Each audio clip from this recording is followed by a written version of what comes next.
I see this picture, I think about the day I was told about my dad's arrest. This was the picture that all my friends saw. This was the image that was used in the news. Not only did Jesperson confess to the murder, but he led authorities to the scene of the crime and produced new evidence. I used to have this recurring nightmare that I'm in a body bag and my dad's zipping me up, but I'm alive. And I wake up and I remember who my dad is. And I remember the victims.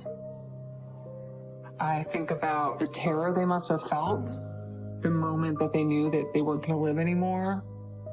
I think about what that must have been like to know you're going to die and that this is your last moment. If you were to tell me the date, 1995, I would tell you it was hell. My parents together were amazing. My dad was a long-haul truck driver. My mom was a stay-at-home mom. It was like a Norman Rockwell painting. My dad was charming and good-looking and playful. You just call Boo Boo. Oh, boy. That's how I remembered my dad. After my father was arrested, people would say, how'd you not know about your dad? And that he's capable of this. This is how I saw my dad. This was the version I saw of him. As a little girl, I had no idea that in just a couple of years that my life would be completely different. It's hard to believe that I ever felt so great, that I felt so safe.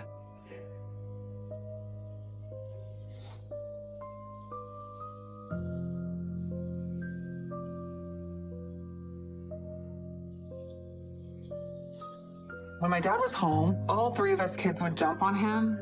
And because he was so big, we would take turns trying to tackle him. We just thought it was fun, just to roughhouse with him.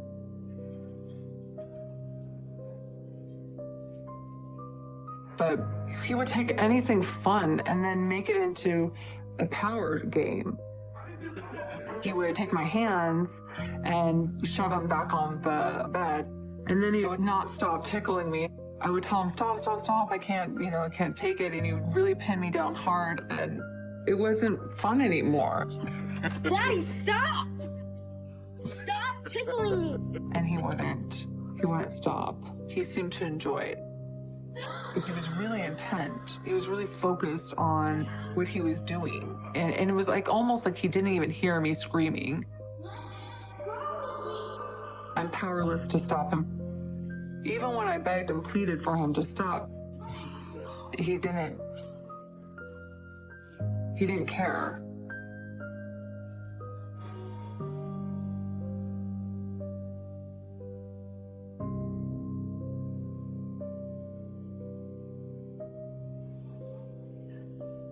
My dad knew what I was afraid of, and he would use it against me.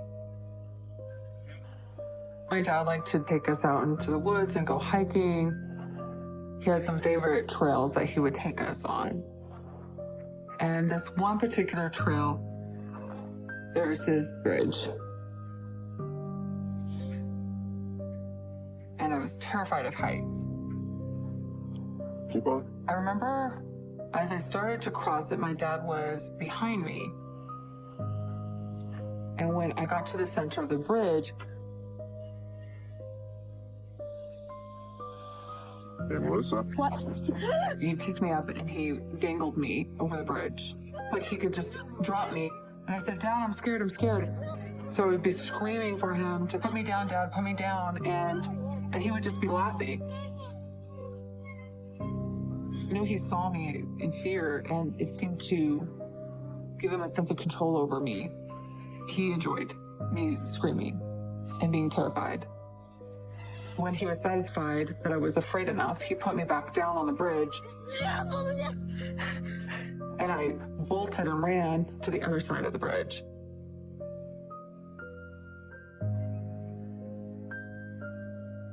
The next time we went to that bridge, I just ran as fast as I could so he couldn't catch me and scare me again.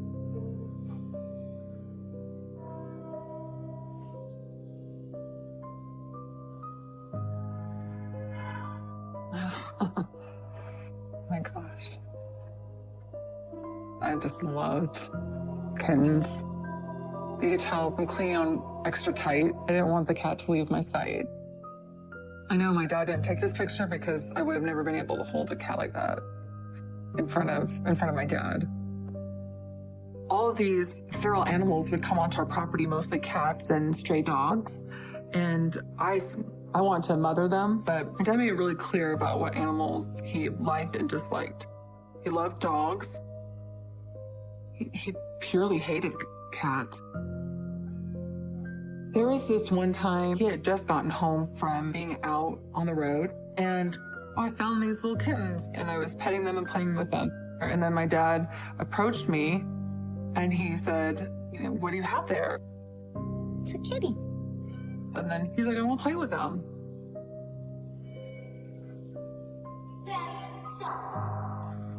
And so he grabbed one of them. Daddy, please stop.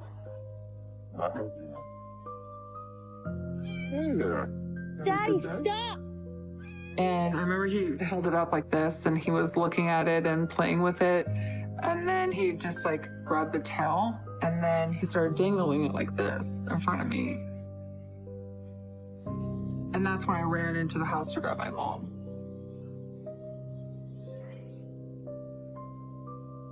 I couldn't find her right away. And it felt like forever. When I came back out, my only memory after that is just seeing that they were dead on the ground.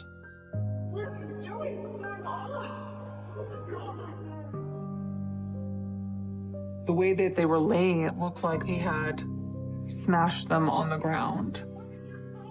I'm so devastated. I'm just hearing them in the background, and my dad acting like nothing had happened.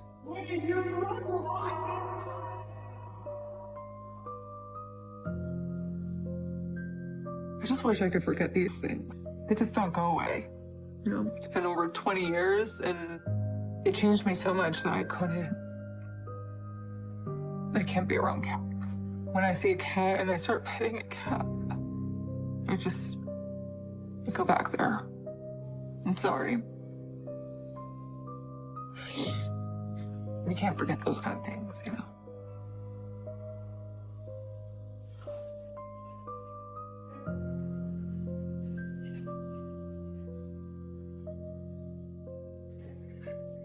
It's a good thing we passed by when we did. Gotta be careful. You never know what some men might want to do. I could see her eyes, and they're looking more frightened. She definitely looked like she was afraid for her life. I'm often asked, are you worried about your DNA? Are you worried that you're just like your dad? And I was for a long time because I had a lot of traits like my father. And that scared me. I mean, they're positive traits, but nevertheless, it's still scary to know I'm like my dad when he was capable of doing the things that he did.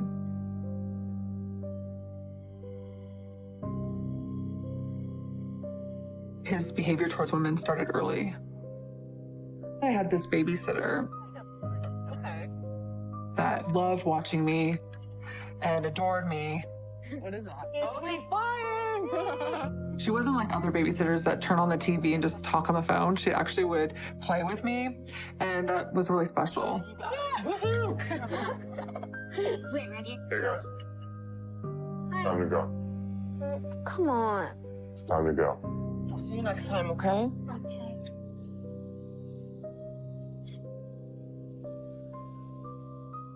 One night, my dad drove her home, and she called my mom and told her that she never wants to come to our house again. And when he came home, my mom was really angry with him. What the hell did you do? And he continued to walk down the hallway towards their bedroom. And I remember watching my mom follow him and slam the door. And I just waited and listened. I remember my babysitter never showed up again, and I would ask my mom what happened to her, and she just said that she had school, she's busy with school. Later, I would learn that he had made advances towards her, and And not just advances, but he tried to assault her.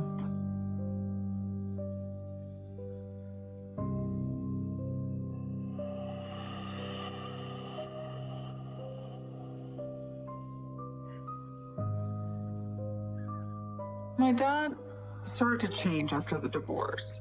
He seemed emotionally distant, like his mind was somewhere else. There's definitely something off. I remember one time we're at the diner and the waitress comes up. Just wanted to check in. How is everything? Much better now that you're here. My dad starts to flirt with her. At first, just a little teasing banter. Just give me a wave if you need something. I know what I need. And then he starts to get more vulgar and explicit. It has something to do with her panties. Then why don't you just sit over here and let me get a feel? Daddy, stop. You're making her uncomfortable. It was so explicit that the waitress would look at us and be mortified for us as we were mortified for her. I can just imagine what we could do together. My sister, my brother, and I are sitting at the table, completely appalled, completely disgusted, and embarrassed. He has a smile on his face. We thought maybe Dad doesn't know he's being so inappropriate. I thought maybe he's just oblivious to social graces. I mean, that's how I justified it. It became such a regular event that every time we went to a restaurant, this would occur, and he would just laugh at me. He'd just like smile at me, like it's no big deal.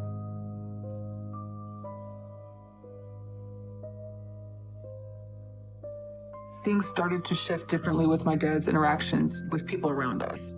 And one particular incident that I remember is the Jesperson family was having a big Christmas reunion at the cabin in the woods. And we were invited to come and see all of our cousins. And he came to Spokane and picked all of us kids up and we started to drive. And as we're driving, there on the side of the road was a car that was broken down. And this woman looked in distress. Hey, Everything okay? my car broke down. You lit? She looks at us and sees us 3 kids in the back seat of the car, and she looks like she feels more safe to get in the car with us.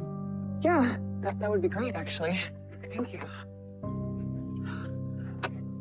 She says where her address is, and he just makes small chit-chat about us kids. We're going for Christmas. Is that a natural color? Excuse me? And then it just starts to veer off into a place that makes her uncomfortable. Your hair. Is that your natural color? Yeah, it is. Beautiful. Real instant turn on. Thank you.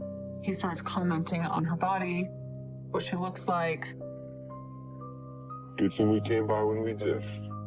how she's lucky that he came and got her, that there's really bad people out there. You never know what some men might want to do. In the rearview mirror, I could see her eyes, and they're looking more frightened. Like, what did I just get myself into? And that she wants to get the hell out of my dad's car. It was really, really quiet in the car. Like, there's a lot of tension. You could just feel this tension in the car. She definitely looked like she was afraid for her life. We arrive at the lady's house. Looks like this is it. She couldn't get out of the car fast enough. I really thought my dad just had a major character default. There was just something wrong with him. I was just angry with him. Like, why couldn't he just be polite? Why couldn't he just be normal?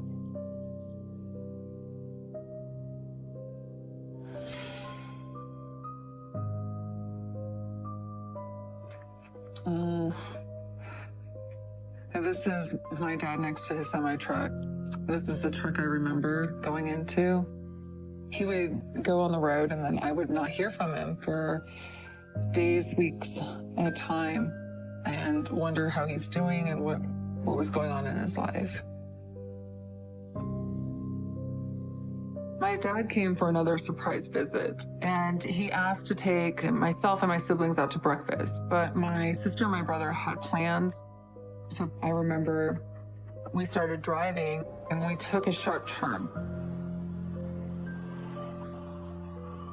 And as my dad took the sharp turn, the duct tape rolled out. And when I picked it up, a lot of duct tape had been used. Hey, Dad. What's this? It's duct tape. I thought it was strange that there was so much duct tape missing. Like, what would he be using it for? It just struck me as odd. What is this? Is this his truck? Are you kidding me? It's a photo given to us by the police. Oh my God.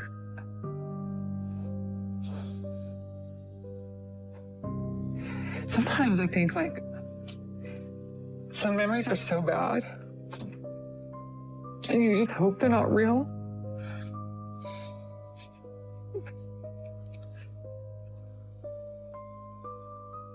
The memories are so old, you start to think it could have just been a nightmare that I just remember details to. It's exactly what I remember seeing. Wow. What is that game?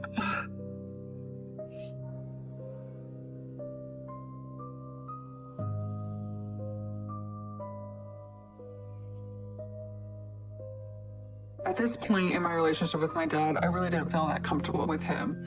But he invited us to stay at his house for the summer. The thing about the house that was odd is that it had a really negative vibe, and sometimes I would get scared at night. It was my first night in the house. I woke up in the middle of the night and I was scared, and it felt uncomfortable. It had been a while since I slept in the same house with him, and I think that I just had a sense of uneasiness because I was in his presence the whole time. So I ended up going into the living room, and I laid on the couch. And as I was laying on the couch, I was trying to drift into sleep. And when I was looking up, I started to see that there were stains on the ceiling.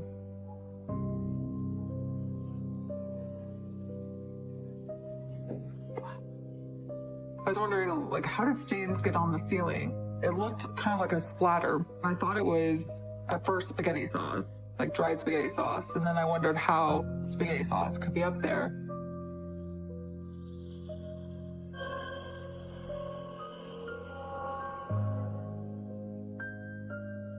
Next morning, I told my dad, you have some stains on the ceiling. He's like, what stains? And I pointed to it, and he looked up, and he was just like, oh, we'll get that cleaned. It's nothing. I'll have it cleaned. And it never occurred to me what it really could have been. He would pick us up for the visitations with him. And I remember we started driving. The radio's on, I'm sitting in the passenger seat, and I hear him singing, I swear I left her by the river. I swear I left her safe and sound. Swear I left her by the river. I swear. My dad's not one to sing, so I could tell he was really drawn to the song. He looked like he was remembering something as he was singing. And I thought maybe this song had some kind of sentimental value to him. And then when the song ended, he kind of snapped out of this whatever trance he was in.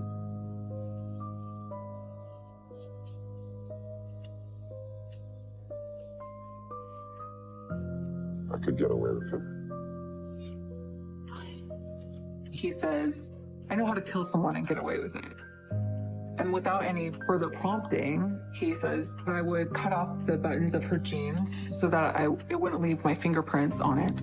And I would change my shoes so that my sole imprint in the mud would be different. And I wouldn't get caught. Caught?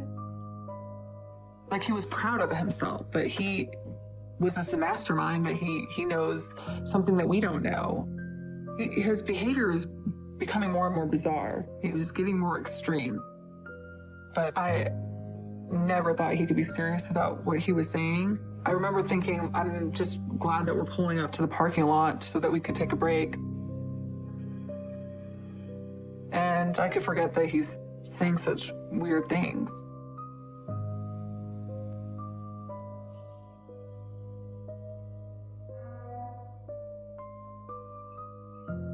My dad said, I want you to meet someone. I want you to meet my girlfriend, Julie. She seemed to actually be able to hold her own around my dad. Okay. Like, my dad would try to dominate her, and she seemed to be more strong than any of the other girlfriends that my dad dated. Give me a beer. You want me to get up and go get you a beer? Are your legs broken? No. Get your own damn beer. She had this aura of confidence, and nothing really bothered her. And I thought that's a trait you need to be around my dad. Wow. Seriously? Oh, You know that? yeah. What? I thought maybe she could actually tame him and put him in his place. If that would happen, then I could actually have a relationship with my dad.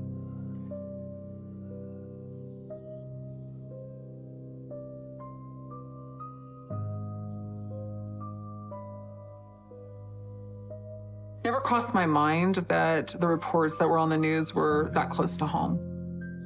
There's an incident involving your father.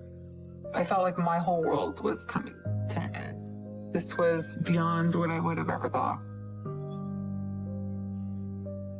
The last time I ever saw my dad, I was a freshman in high school, and he said, let's go downtown to a diner and I'll take you to breakfast there. I remember feeling kind of uneasy about the whole situation. I was really done with having to endure him harassing people, but I decided to go ahead, and we both awkwardly tried to talk to each other. I've been wanting to discuss something. What is it? And that's when he said, you know, Missy, not everything is what it appears to be. Should I be worried? He said, there's something I need to tell you, but you'll tell the authorities. I need to know that you're not going to. To what? I've never seen him look so serious and so grim, too. Like, he looked like the world was closing in on him. Man, what's going on? Never mind. I can't do this. Say it. He said, no, you'll tell the cops. I can't. I really can't tell you. And I was taken back. So I got up from the booth and I went to the bathroom. I actually remember talking to myself in the stall, like, Melissa, like, you're overreacting. It's all right. It's not a big deal. And I finally collected myself and went back to the table. And that's when the conversation was done.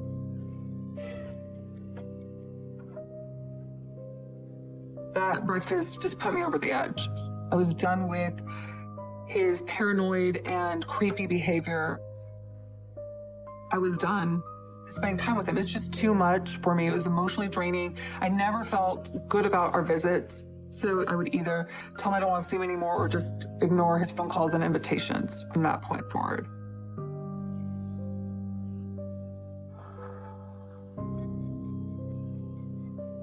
We just don't get serial killers in Spokane. Like, we don't have major crime normally. Multiple homicides and then multiple police departments are working together to try and see if there's any apparent overlap in the nature of these killings, and to ultimately But determine there if was a serial killer that was in the area, and we knew that some victims lived in our town and were missing. I was pretty nervous that there could be a serial killer because I walked to school and I was alone often. So far, they have linked 3 murders. However, police are not willing to release details of the case due to the nature of the. But it happened in Portland, it happened in Wyoming, it happened in Florida. It wasn't just in our area. So I thought it was unlikely that it could be anybody close to me. It never crossed my mind that the reports that were on the news were that close to home. There are striking similarities between the homicides, and they are in the process of consulting with the FBI.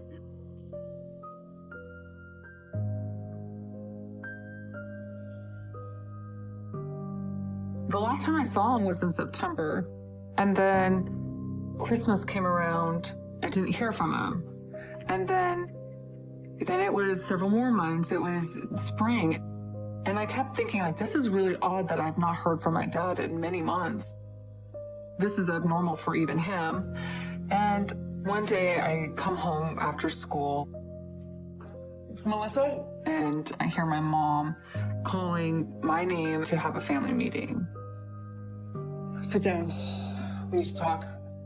At first, I thought how odd it was that my mom would call all of us for a family meeting because we don't have family meetings. We weren't that type of family. What's going on?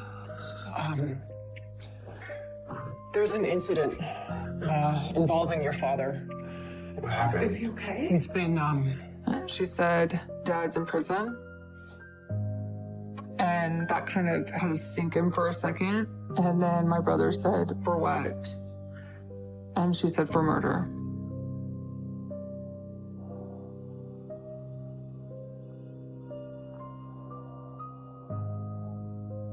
There was no more elaboration on who or what the details were.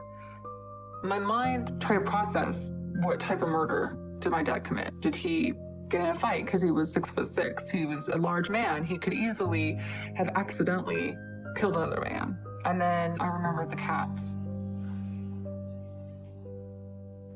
And that's when I pictured him strangling a woman. And then it just seems like that was probably right.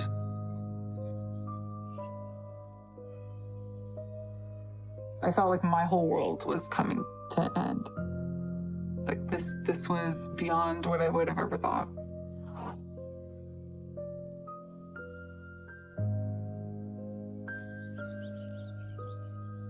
I knew I needed to get some answers, and so I went to the town's library and I started pulling newspaper articles. I wasn't expecting to see what I saw. He was in there for the murder of Julie Winningham, my dad's fiance. I actually had to read it twice. Like, it was somebody I met and someone so innocent. This wasn't just an accident, some bar fight. This was someone he was really close to. He was actually going to marry her. The hardest part was reading how Julie Winningham died. That she pleaded with my dad as he was strangling her, that even when she was pleading to his humanity, that it wasn't there. This is Julie Winningham. And this is the face that haunts me. Her eyes look very trusting.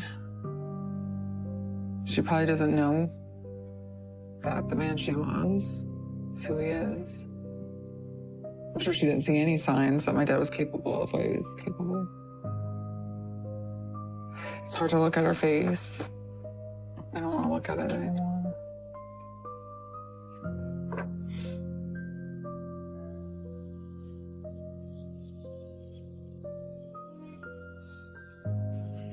You really did this?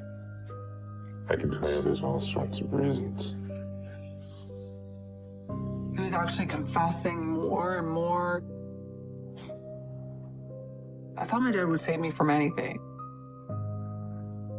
I thought that my dad would protect me from anything. I thought my dad loved me. I didn't know this person. It was the definition of living a double life. He was a family man. He was charming. He was good looking. But he was something else inside.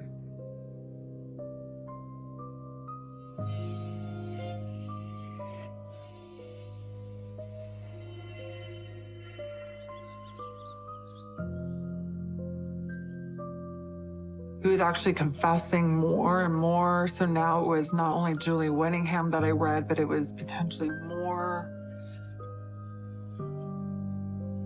It was the murder of his fiancée and Tanya Bennett and Angela Sabries, and all these names just started coming up. And I had never heard of those names before. These were strangers. My dad was labeled the happy-faced serial killer. He would write letters to the media, and he would give clues about different murder cases. And he would sign the end of the anonymous letter with a smiley face. I had heard that there was the happy-faced serial killer, but I had no idea that it could be my dad. I had no idea.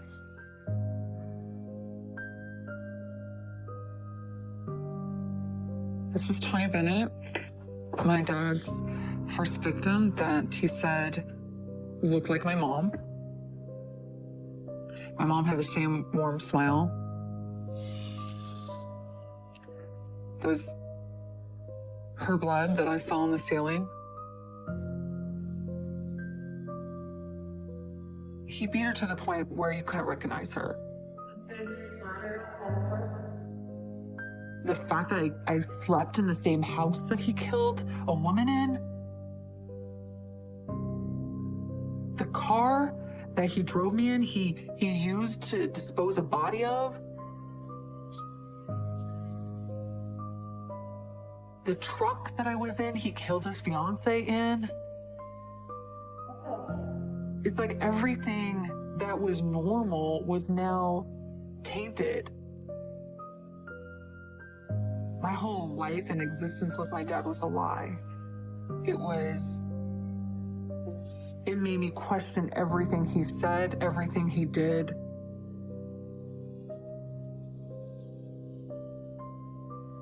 My mind was racing, trying to come up with some conclusion as to why my dad did what he did.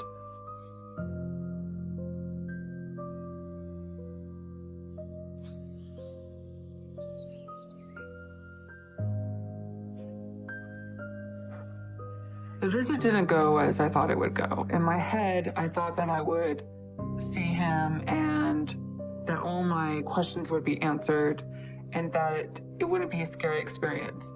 But I wasn't prepared for the real visit that I had.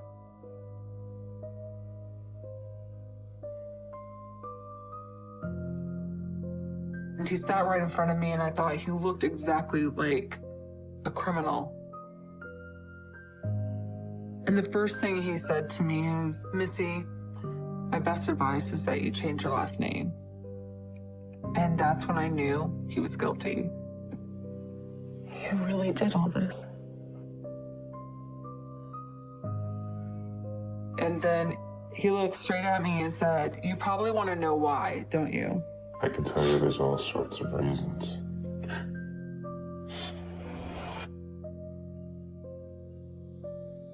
I felt that I was naive and stupid and not equipped, for the situation. And I was too much of a coward. I said no.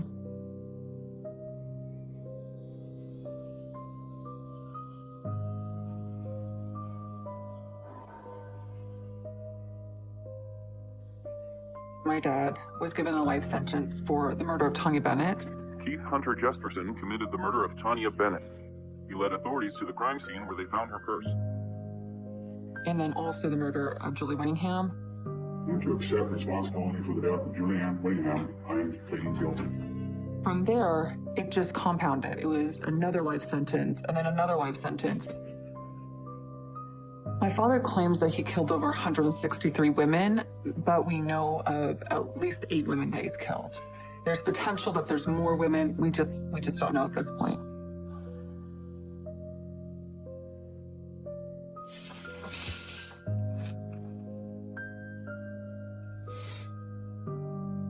These are 2 women that are unidentified, and I know there are more. I wonder if my dad gave the description for this drawing. These 2 women, their family members don't have any answers. And yet this is 2, and there may be many, many more women that are missing that my dad had a hand in their the demise. It just makes me wonder, how far back did my dad start killing women? My dad went to bed next to my mom, next to my siblings, with this knowledge that he took their lives and slept fine.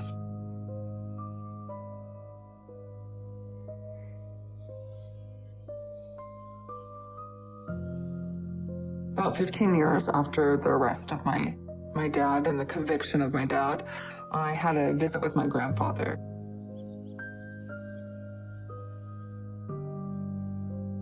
And I started asking questions about my dad. Sometimes I wonder what he was thinking. And he took a pause and he looked out away from me and he said, I have something I should tell you. I need to get this off my chest. I spoke to Keith. And he said, I went and visit him in prison and he said something to me that I'll never forget. What is it? And he said, your dad had told me that he had thoughts of killing you and your siblings. But something kept him from it. I wasn't prepared to hear that at all. My mind went to the time where my dad was talking to me in the diner and telling me he had something to tell me, and I was alone with him. I need to know you're not going to... To what? I don't know how that would have played out if he would have told me. I think I might have been a victim. I'm sorry.